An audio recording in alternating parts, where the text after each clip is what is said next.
Hey y'all, I decided I was going to try something new. By starting to voice over some of my videos from here on out, I wanted to bring some more variety and depth to my videos, especially some reviews which I intended to make longer and more comprehensive. And God, where has the time gone? God, it's been nearly 2 years since my last review, with the last one being in December of 2024. And where have I been for this long? Well, the answer isn't as nice as I'd like, so I'm going to try and articulate the best I can by the end of the video. I think I'll be getting back into doing this YouTube thing a bit more often than I have been, so stick around if you like this trash. That being said, what we've got today is as bottom of the barrel as GM was offering in the 90s and thousands. This is a 2003 Pontiac Sunfire. Now, this one's fancy, and I'll tell you why this thing is one of my favorite cars to drive in Greenville. Let's get on the road, and I'll show you what this turd hasn't got to offer. So sit back, relax, enjoy the video, grab a drink of water, grab your favorite snack, and enjoy some Greenville B-roll in the background while I talk about this hunk of crap that's sitting in front of you. Enjoy. GM started offering the Pontiac Sunfire in 1994 for the 1995 model year. It went on until 2005 when it would be replaced with the Pontiac G6, which I also own. However, it was killed off in the States in 2003, but Canada and Mexico got an extra couple years, and they were able to keep the 5-speed manual option. They offered it in a sedan, a coupe, and even a convertible. And Trailer Park Boys has one in the beginning of one of its movies. It was really strange to see Jim Leahy driving a Pontiac instead of his usual New Yorker. I wonder how much GM shilled out for the product placement on an otherwise underwhelming front-wheel drive compact and what is essentially a cult classic movie. I don't know. The Sunfire was based on the good old GM J-body platform, which shared its underpinnings, drivetrain, overall style, and characteristics with the Chevy Cavalier. Funnily enough, I also have a Cavalier, but that's for another video. The Sunfire could be had with GM's Quad 4 Inline 4 for $95 only, just to get replaced with the 2200 next year. And then your choice of twin cam and Ecotec engines, none of which had anything better than fuel injection as an offering.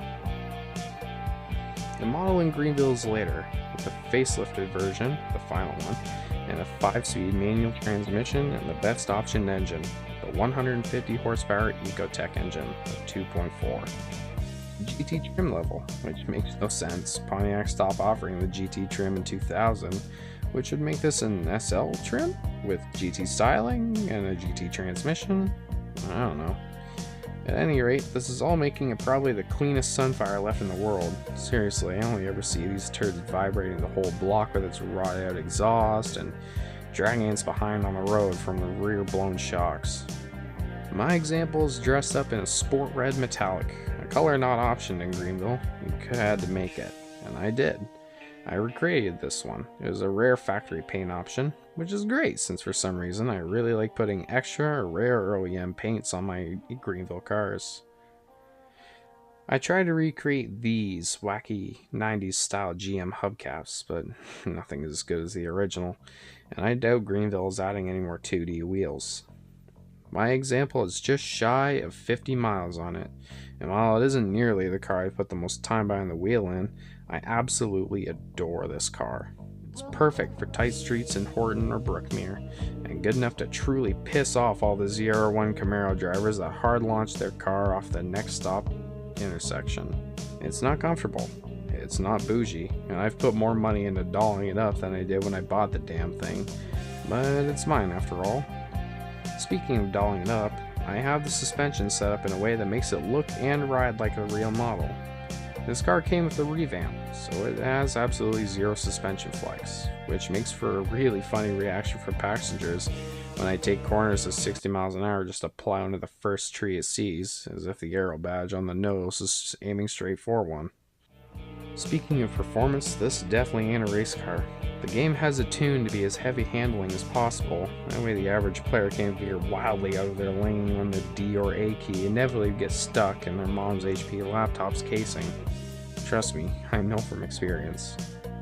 It shares a lot of handling characteristics with other cars that were released with, or very early on in, the revamp, which basically means they're easy and smooth on keyboard at 55 miles an hour or less, but insufferably heavy and unresponsive at higher speeds. The gearbox is typical for GM. It's slow, it's unresponsive, and it's extremely unsatisfying to jam it into the next gear, especially when the car has to rev down to match that gear. Seriously, the 3-4 shift in this thing takes forever for the power to come back on.